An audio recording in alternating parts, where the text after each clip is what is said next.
It was a marionette, I think. It had a big head, and the face was made of wrinkly, flesh-colored rubber. The eyes were gigantic, bulging white orbs with red pupils. The hair was black, made of some hard substance that didn't mesh with the rubbery skin.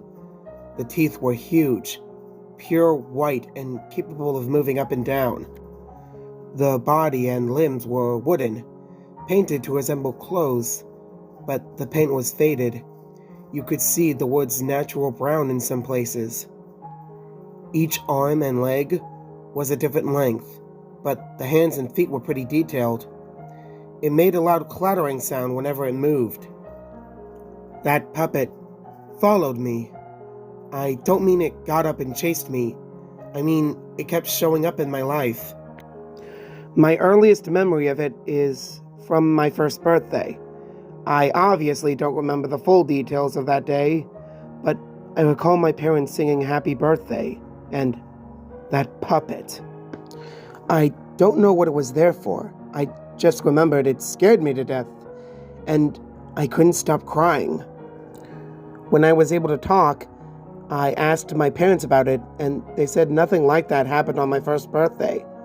They must have thought lying about it would make things easier for me. The next time I saw it, I was around 3. I was exploring a room filled with old stuff my parents had stored away, and found a calendar. I don't remember its year.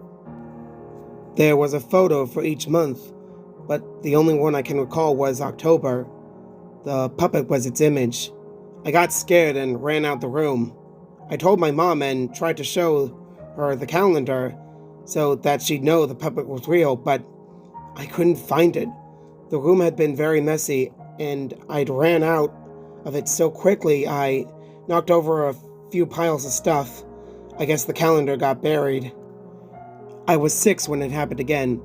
It was the middle of the night. I woke up from a nightmare I can't remember the details of. I was too scared to go back to sleep, so I went into the living room and turned on the TV.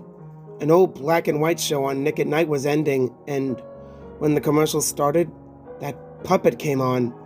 It was dancing while loud music played. I screamed and started crying uncontrollably, but by the time my parents got downstairs, it was gone. I didn't see the puppet again for a while after that, but I kept having nightmares about it. When I was 15, I decided to track it down. Using the internet to try and find information about the calendar, the short, anything. For a while, no one had ever heard of it, but one day, I got an instant message from someone I had never talked to before. Their screen name was a random mashup of numbers and letters, and their avatar was a picture of the puppet. They emailed me, "Glad you still remember me," and then they immediately signed off. They never contacted me or came online again. When I was 20, I was walking by a store that sold old toys and dolls, and in the front window, I saw the puppet. I went inside and asked the clerk if he knew anything about the thing's history. When it was made, where it was from, anything. He didn't, and said the puppet had just been sold to the store a few days ago. I could have it for $6. I wasn't sure what to do. It still scared me, but having proof that really existed seemed like a good idea. I bought the puppet and took it home. For a while, I felt better. I viewed it as a childhood fear I had overcome as an adult, and even started to believe the explanations my parents had given me for the past appearances of it. I apparently saw it somewhere else as a baby. I imagined the calendar, dreamed the TV short, and someone online had played a trick on me. I kept the puppet, but as I moved on with my life, I pretty much forgot about it. I finished college, got married, and my wife should be giving birth in a few weeks. I was cleaning up the room for when the baby comes and found the puppet, dusty and abandoned. I didn't want my kid seeing it when he was little, so I picked it up and decided I might as well wipe the dust off before moving it to another place.